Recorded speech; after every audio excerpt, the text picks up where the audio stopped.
On February 17, 1947, the Voice of America makes its first Russian-language broadcast into the Soviet Union. But why was the VOA first created? And what is its status today? The VOA began in 1942, soon after the U.S. entered World War II, as a German-language radio program meant to counter Nazi propaganda. By the time the war ended, the VOA was broadcasting 3,200 programs in 40 languages each week, with the added goals of bolstering Allied morale and spreading American values throughout Europe, Asia, and Africa. After the war, the VOA continued as part of America's Cold War propaganda campaign and was primarily aimed at Europe.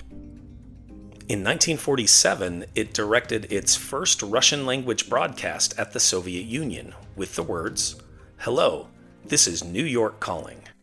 This initial broadcast was rather dry, including a brief summary of current events, an explanation of how the U.S. political system works, and an analysis of a first-generation antihistamine called pyrabenzamine. Later broadcasts focused on news stories, human interest features, and music, with the goal of showing Russians what life was like outside of the communist bloc. It is unknown how many Russians ever heard the broadcasts, but reports indicate many VOA programs were eagerly awaited each night, especially the music segments. Not surprisingly, those music segments were some of the most popular throughout the VOA's run during the Cold War. They created a generation of Germans and Soviets who fell in love with American jazz music. In fact, during the 1948-1949 Berlin airlift, the VOA played a major role in helping the Western Allies win the propaganda war through its news broadcasts, but also through jazz. More than 80 years after its founding, the VOA continues to this day.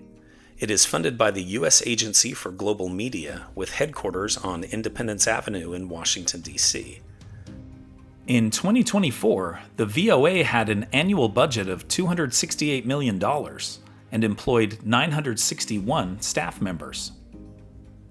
Naturally, the VOA is not just radio anymore, but also a multimedia broadcaster, including an online platform with a mobile app. The VOA now broadcasts in 49 languages, its most recent being Fulani, which is spoken by about 40 million people in West and Central Africa.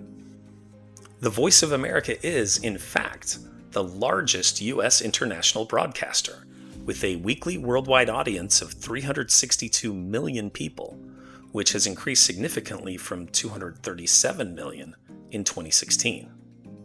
The VOA website states that it, quote, continues to be a beacon of hope for underserved audiences who yearn for information about freedom of expression, civil society, and change, end quote. Due to major budget and staffing cuts that began in 2025, the future of the VOA is uncertain. Here are other events that happened today in history. In 1820, the U.S. Senate passes the Missouri Compromise, an attempt to deal with slavery in the West. In 1863, the International Red Cross is founded in Geneva to bring aid to the world's wounded soldiers. In 1963, six-time NBA champion Michael Jordan, one of basketball's greats, is born in New York City. In 1966, Brian Wilson of the Beach Boys begins recording the band's innovative song, Good Vibrations.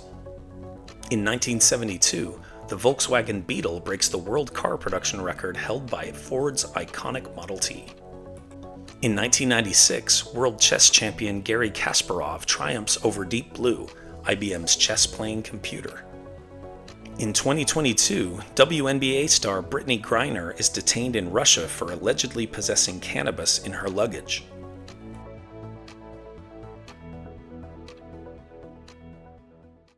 And now, it's time for our Today in History quiz. Pluto, once considered the ninth planet, was discovered at an observatory in which U.S. state? Arizona, California, Colorado, or Oregon? Liked learning about the voice of America? Then you'll love this one about the first McDonald's in the Soviet Union. Tap the screen to keep the story going on Today in History.